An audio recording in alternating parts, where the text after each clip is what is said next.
Assalamualaikum warahmatullahi wabarakatuh. Perkenalkan, nama saya Muhammad Fadilah. Di sini saya akan membacakan tafsiran dari surat Al-Imran ayat 84 sampai dengan 87. Berikut bacaan suratnya dan tafsiran serta asbabun nuzulnya. A'udzu billahi minasyaitonir rajim. Bismillahirrahmanirrahim.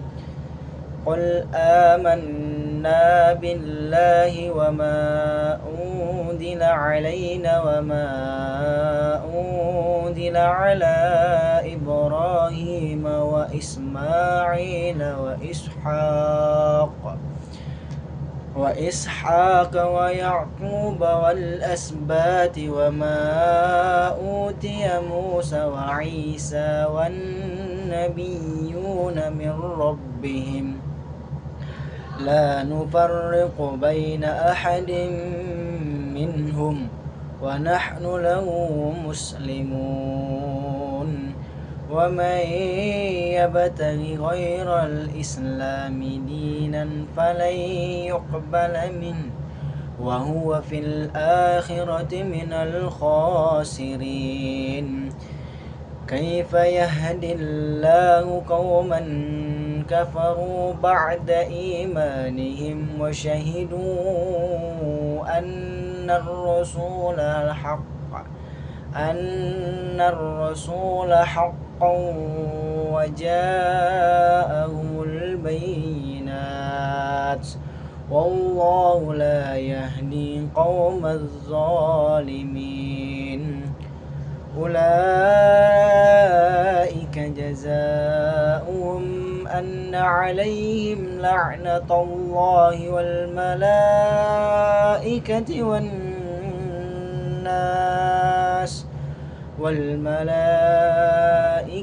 والناس أجمعين.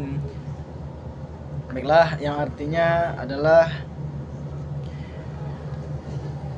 Qul amanna billah, katakanlah dari Allah kepada Nabi Muhammad, kami beriman kepada Allah, kepada apa yang diturunkan kepada kami dan yang diturunkan kepada Ibrahim, Ismail, Ishak, Yakub dan anak cucunya, dan apa yang diberikan kepada Musa, Isa dan para nabi dari Tuhan mereka. Kami tidak membeda-bedakan seorang pun di antara mereka, dan hanya kepadanya kami berserah diri. Dan barang siapa mencari agama selain Islam, dia tidak akan diterima, dan di akhirat dia termasuk orang yang rugi. Bagaimana Allah akan memberi petunjuk kepada suatu kaum yang kafir setelah mereka beriman serta mengakui bahwa Rasul itu Nabi Muhammad itu benar-benar Rasul, dan bukti yang jelas telah sampai kepada mereka. Allah tidak memberi petunjuk kepada orang yang zalim. Mereka itu balasannya ialah ditimpa laknat Allah, para malaikat dan manusia seluruhnya. Asbabun nuzul ini menegaskan tauhid dan kesatuan ajaran Nabi. Ayat ini turun menegaskan bahwa ajaran Islam bukan ajaran para nabi yang sebelumnya seperti Ibrahim, Musa dan Isa. Semua nabi membawa pesan yang sama, yaitu tauhid, sama dengan ajaran nabi sebelumnya, yaitu mengajarkan tentang tauhid, menyembah Allah. Karena itu umat Islam memerintahkan untuk beriman kepada semua nabi tanpa membeda-bedakan. Tafsiran asbab nuzul dari ayat 66 sampai dengan 87. Peristiwa ini berkaitan dengan Al-Haris bin Suad, murtadnya Al-Haris bin Suad. Ayat ini berkaitan dengan kisah seorang sahabat Nabi, kaum Ansar bernama Al-Haris bin Suad. Awalnya masuk Islam, lalu dia murtad dan bergabung dengan kaum musyrikin di Makkah. Setelah itunya merasa menyesal dan ingin kembali. Yang kemudian bertanya kepada Nabi adalah, masih ada kesempatan untuk bertaubat? Maka turunlah ayat ini yang menjelaskan orang kafir setelah beriman mendapatkan ancaman berat, tapi dilanjutkan ayat berikutnya, masih ada peluang bertaubat bagi yang benar-benar ingin kembali memperbaiki diri. Kita bahas penafsirannya dari tafsiran Al-Azhar. Ayat 84 menjelaskan bahwa semua nabi membaca ajaran yang sama, yaitu ajaran tauhid, menyembah Allah saja. Umat Islam diperintahkan untuk beriman kepada seluruh nabi tanpa membeda-bedakan. Semua wahyu berasal dari Allah dan memiliki tujuan yang sama. Ayat 85 menegaskan bahwa Islam adalah agama yang benar, yaitu sikap berserah diri kepada Allah. Siapa yang mencari jalan selain itu maka tidak akan diterima dan dia akan rugi. Ayat ke-86 menjelaskan tentang orang yang murtad. Mereka sulit mendapatkan petunjuk karena sudah mengetahui kebenaran tetapi tidak mengajaknya karena hawa nafsu atau kesenangan dunia. Yang 87 ayat terakhir dari surat Al-Imran ini tadi yang saya bacakan, orang yang seperti itu akan mendapatkan laknat dari Allah. Dan manusia hal ini juga dikaitkan dengan pengkhianatan seperti yang dilakukan sebagian kaum Yahudi terhadap nabi-nabi yang diturunkan oleh Allah. Jadi kita bisa lihat nilai-nilai pendidikan dari surat Al-Imran ini tadi yang saya bacakan.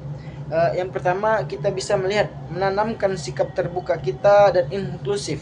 Yang kedua, menyatukan tujuan utama dalam berpendidikan. Yang ketiga, integrasi dan bertanggung jawab akan amanah yang kita emban. Yang terakhir, kejujuran dan tanggung jawab ilmu yang telah diberikan. Tafsiran selanjutnya yakni tafsiran menurut Al-Misbah. Ayat 84 menentukan pentingnya iman kepada Nabi sebagai satu kesatuan, semua Nabi saling mendukung dan membawa ajaran yang sama.